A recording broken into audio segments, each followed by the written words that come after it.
Hey guys, today I'm going to show you how to track someone's location. First of all, you don't need any application. You just have to open Google Maps on your phone, and Google Maps is pre-installed on every Android phone. So after opening Google Maps, click on your profile icon on the top right corner and click on location sharing. Okay.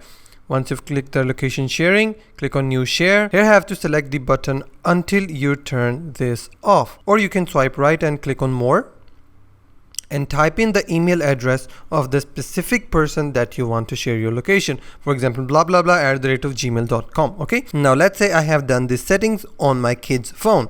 So after I gave the phone back and I came back to my phone, I have shared his location to my email address.